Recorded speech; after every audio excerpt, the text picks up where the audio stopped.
हम सभी को अपने जीवन में कभी ना कभी निराशा मिलती है, असफलता मिलती है और अधिकतर लोग इसके पश्चात भाग्य का रोना लेकर बैठ जाते हैं। कुछ कहते हैं कि जिस स्थान पर मैं हूं उससे कई ऊंचे स्थान पर होने के योग्य था, परंतु नहीं जा पाया। किसी को पीड़ा है कि उसे जो मिलना चाहिए था वो उसे नहीं मिला। भाग्य ही बुरा था। भाग्य क्या होता है? भाग्य वन में खिला पुष्प देवताओं को चढ़ाया जाएगा, या किसी सुंदरी की वेणी में वो सजेगा, या फिर उसे कुचल कर उत्पाद बना दिया जाएगा। ये सब एक पुष्प के नियंत्रण में नहीं होता, परंतु जब तक उस पुष्प का अस्तित्व है, सुगंध बिखेरना उसके वश में अवश्य है। परंतु भाग्य हमारे वश में नहीं, और जो हमारे वश में नहीं उसके लिए दुखी होने से क्या होगा? कर्म पर वश है, वो कीजिए और धीरे धीरे भाग्य आपके वश में आ जाएगा, क्योंकि कर्म ही प्रधान है। मनुष्य की सबसे बड़ी दुर्बलता क्या होती है? सोचिए। धन, प्रेम, अहंकार। मनुष्य की सबसे बड़ी दुर्बलता होती है उसके रहस्य। चाहे आप कितने भी शक्तिशाली क्यों ना हो, कितने भी प्रबल क्यों ना हो, परंतु उसके रहस्य उसके नाश की चाबी होती है। इसलिए यदि प्रबल रहना है, शक्तिशाली रहना है, समर्थ रहना है, तो अपने रहस्य को किसी को भी ना बताएं, ना मित्र को और ना ही शत्रु को, क्योंकि समय पड़ने पर कब कौन शत्रु हो जाए ऐसा कहना संभव नहीं। विभीषण को रावण के अमृत कुंड का ज्ञात था, इसीलिए प्रभु श्री राम रावण का वध करने में सफल हो सके। इसलिए उचित यही है कि आप अपने रहस्य को स्वयं तक ही सीमित रखें। मनुष्य का मन बड़ा विचित्र होता है, कल्पना में ही विकास करता है, संपन्न भविष्य का स्वप्न देखता है और कल्पना में ही जो नहीं हुआ उससे भय खाता है। और यही भय मनुष्य का सबसे बड़ा शत्रु है। हमारे भविष्य के मार्ग में, हमारे आनंद के मार्ग में सबसे बड़ी बाधा है। अब आप लोग मुझसे पूछेंगे कि इसका तोड़ क्या है, भय से मुक्ति कैसे पाई जाए? तो ये प्रश्न आप स्वयं से पूछिए। तनिक सोचिए, जब आप एक सुंदर भविष्य की कामना करते हैं तो उसे पाने के लिए आप परिश्रम करते हैं ना? ठीक उसी प्रकार भय से मुक्ति पाने के लिए आप उससे लड़ जाएं और उसका निवारण आपको स्वतः ही मिल जाएगा। इसलिए जब भी भय आपको सताए तो उससे भागे नहीं, उससे घबराए नहीं, क्योंकि भय का काम ही होता है आपको भयभीत करना। इसलिए जब भी भय आप पर आक्रमण करे तो आप भी उस पर पहले ही आक्रमण कर दें। हम सब मित्रों के साथ रहना चाहते हैं, शत्रुओं से दूर रहना चाहते हैं। क्यों? क्योंकि हमें जीवन में आनंद पाना है, जीवन में आगे बढ़ना है, स्वयं को संपन्न देखना है। और यदि किसी से भी आप पूछेंगे कि जीवन में सफलता पाने के लिए सबसे अधिक आवश्यकता किसकी होती है, तो हर एक आपको लगभग एक ही उत्तर देगा। सफलता प्राप्त करने के लिए आपको सच्चे मित्रों की आवश्यकता होती है। परंतु यदि आपको और अधिक सफल होना है तो आपको केवल मित्रों की नहीं, शत्रु की अधिक आवश्यकता है। अब आप कहेंगे, ये मैंने कैसी बात कर दी? तनिक स्वयं सोचिए। जब भी संकट आता है तो मित्र क्या करते हैं? आपकी सहायता करने के लिए आपके साथ खड़े हो जाते हैं, और संकट के समय में शत्रु और बड़ा संकट बनकर हमारे समक्ष खड़े हो जाते हैं। मित्र हमें सहायता देते, अपनी शक्ति देते हैं, परंतु शत्रु आपके भीतर छिपी शक्ति को बाहर लाता है, आपको और अधिक बलवान बनाता है। संगति या साथ, मित्र और साथी मनुष्य के व्यक्तित्व के लिए सबसे महत्वपूर्ण होते हैं। अब आप कहेंगे ये कैसे? मनुष्य अवश्य अपने व्यक्तित्व के लिए उत्तरदायी होता है, परंतु मनुष्य संगति में ना चाहते हुए भी उसका व्यक्तित्व संगत की भांति हो जाता है। इन पात्रों को देख रहे हैं, मध्य में जल रखा है, इसमें दूध है और इसमें मलिन कीचड़ रखा है। यदि मैं इस जल को इस दूध में मिलाता हूं तो ये जल दूध बन जाता है, और यदि इसी जल को इस मलिन कीचड़ में मिलाता हूं तो क्या हुआ? ये जल कीचड़ बन गया। ऐसी कोई युक्ति नहीं कि जल बिना घुले मिले दूध या कीचड़ में अपना अस्तित्व बनाए रखे या उनसे अलग रहे। और ठीक ऐसा ही मनुष्य के जीवन में भी होता है। यदि एक गुणहीन व्यक्ति गुणवानों की संगत में बैठे तो उसे भी गुणवान समझा जाता है, सम्मान का पात्र समझा जाता है। और यदि एक गुणवान व्यक्ति गुणहीनों की संगत में बैठे तो उसे भी तिरस्कार मिलता है। इसलिए अपने जीवन में सदैव संगति सोच समझकर सावधानी से चुनिएगा। कभी खेत में किसी किसान को खेती करते देखा है? वो उसे सींचता है, उसे जोतता है, पशु पक्षियों से खेत की फसल की रक्षा करता है, परंतु एक बात का वो सबसे विशेष ध्यान रखता है कि कहीं खेत में खरपतवार ना उग जाए, क्योंकि एक खरपतवार खेत की सारी फसल को नष्ट कर सकती है। ठीक उसी प्रकार यदि वंश की कोई संतान खोटी निकल जाती है तो वो समूचे वंश का सर्वनाश कर देती है। इसीलिए संतान के लालन पालन में विशेष ध्यान देना आवश्यक होता है, क्योंकि संतान वो फसल होती है जो वंश के आने वाले समय को महान बना सकती है या फिर वंश का पतन भी कर सकती है।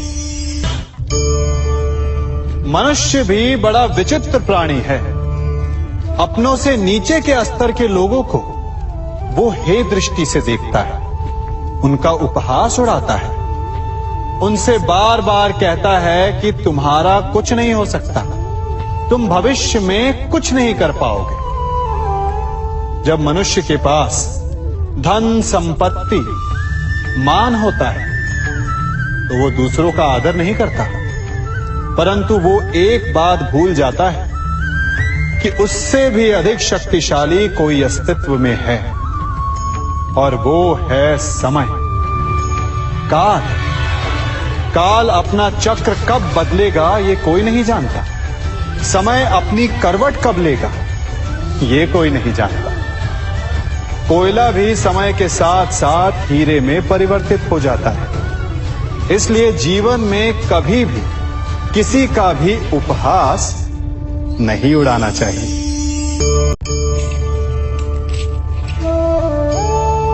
बड़ी विकट समस्या है। मुझे स्मरण ही नहीं हो रहा कि इस गुच्छे की कौन सी चाबी इस ताले को खोलेगी। बड़ी देर से प्रयास कर रहा हूं, परंतु ये ताला खुल ही नहीं रहा।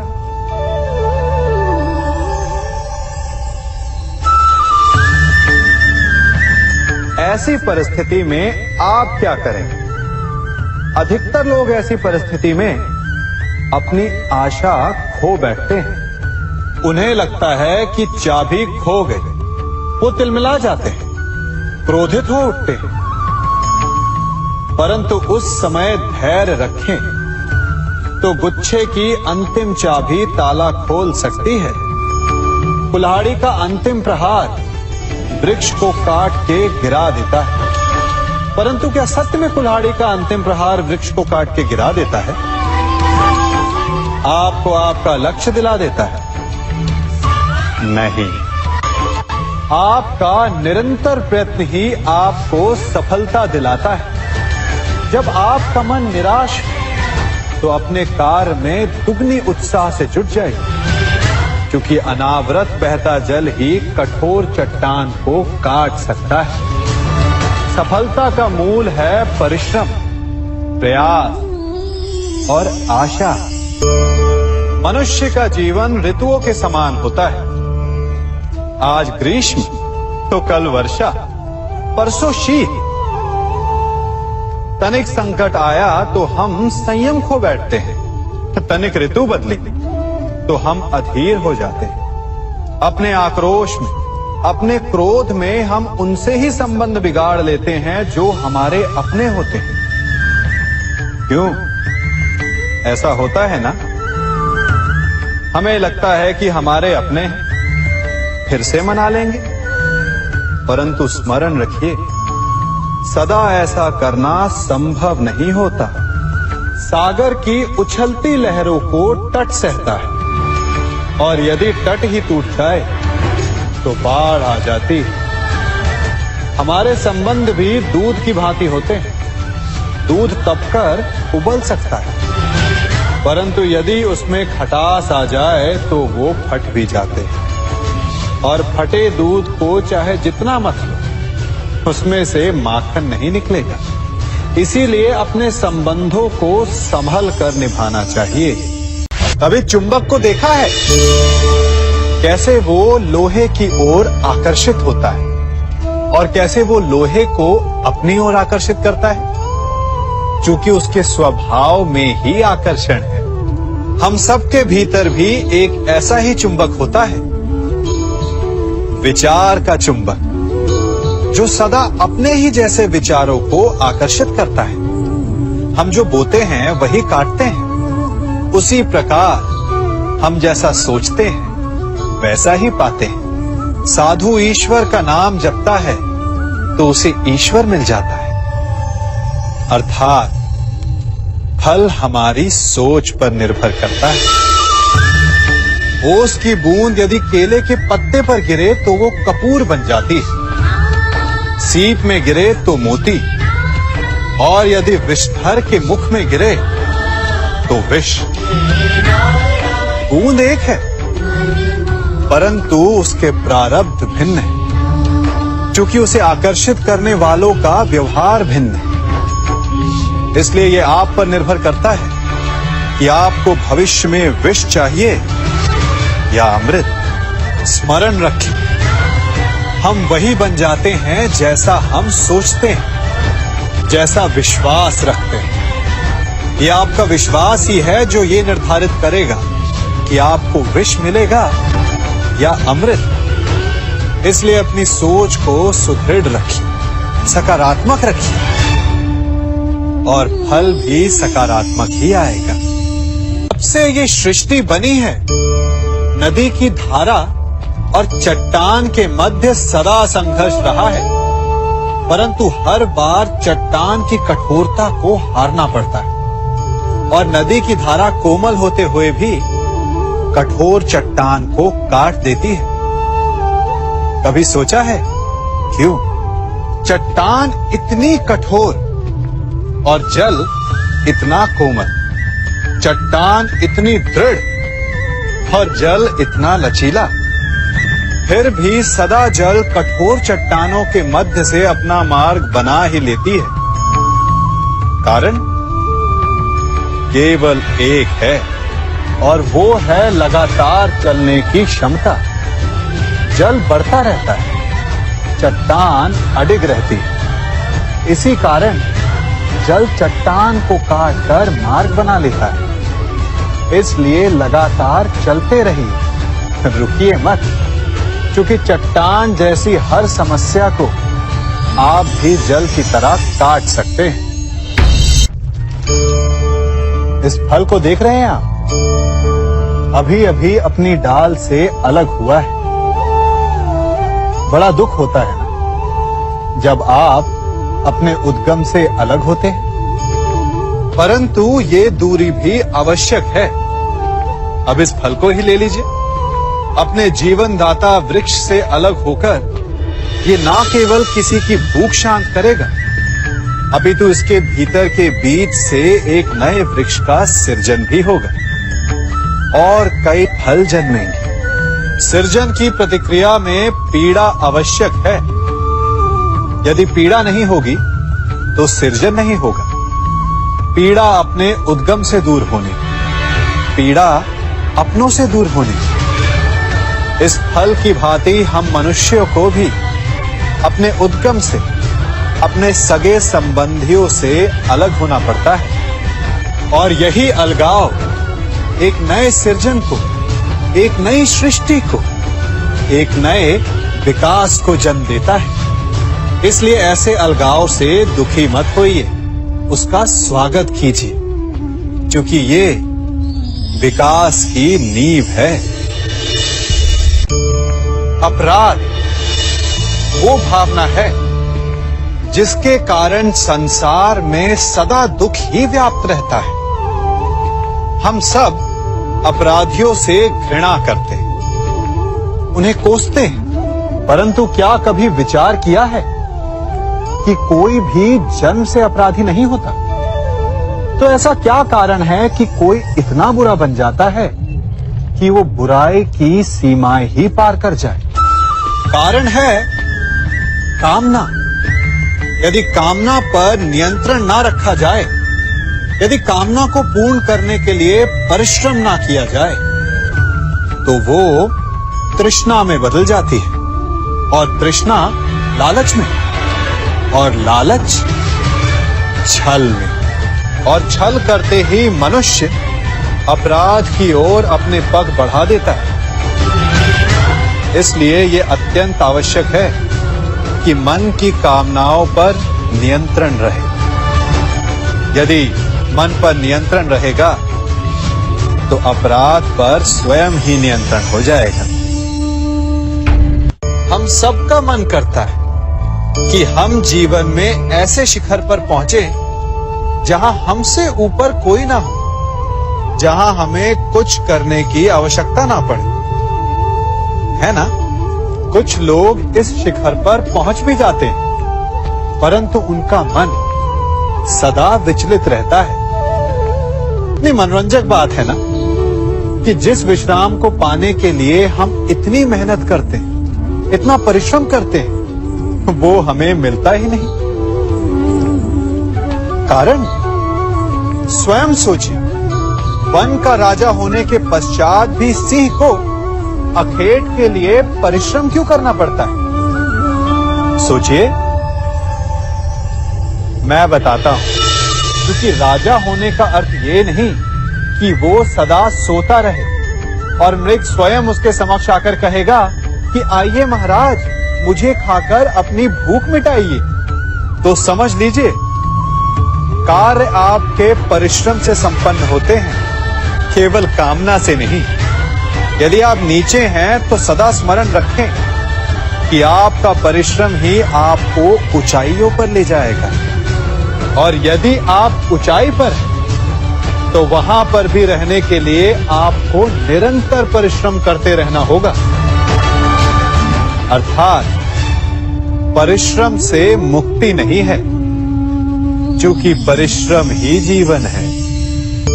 सबसे अधिक महत्वपूर्ण क्या है? जीवन, या जो जीवन में पाया, यात्रा, या यात्रा पूर्ण करने के बाद पाया गया लक्ष्य, कर्म या उसके फल? बहुत ही महत्वपूर्ण परंतु विकट प्रश्न है ना? परंतु तनिक धीरज से सोचेंगे तो इसका उत्तर अधिक कठिन नहीं है। यदि जीवन यात्रा है तो उसका लक्ष्य क्या होना चाहिए? स्वयं सोचिए। मान, संतान, धन? नहीं ना? अंतिम लक्ष्य है परम आनंद और ये अचानक से नहीं मिलता। इसे पाने का केवल एक ही उपाय है और वही आपका कर्म है, वही आपकी यात्रा भी और वही आपका प्रारब्ध भी है। और आपको कौन बताता है कि आपके लिए सही क्या है? वो है आपका मन, जो मस्तिष्क की भांति हानि और लाभ नहीं सोचता, जो आपको ये बताता है कि शुभ किसमें, संसार का कल्याण किसमें, आनंद किसमें।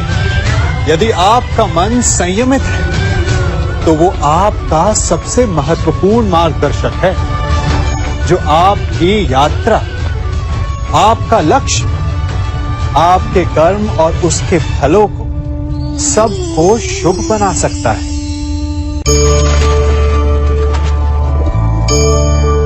इन पक्षियों को देख रहे हैं आप?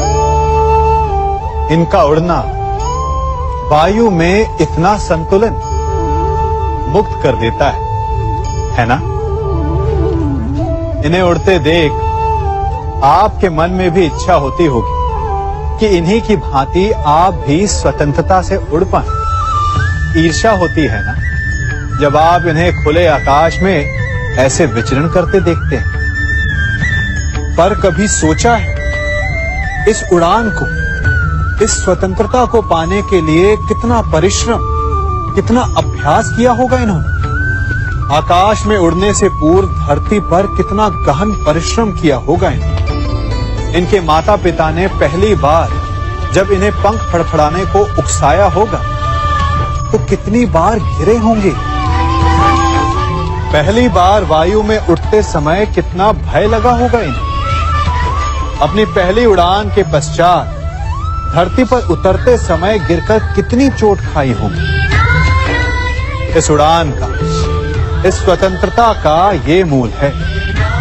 यदि आप ये दे सकते हैं तो अवश्य आप भी इस स्वतंत्रता को पा सकते हैं। इन पक्षियों की भांति ही अपने चारों ओर जब भी आप किसी सफल मनुष्य को देखें तो उससे ईर्ष्या ना करें, उसके परिश्रम और पीड़ा को समझने का प्रयास करें जो उसने यहां तक पहुंचने में पाई है।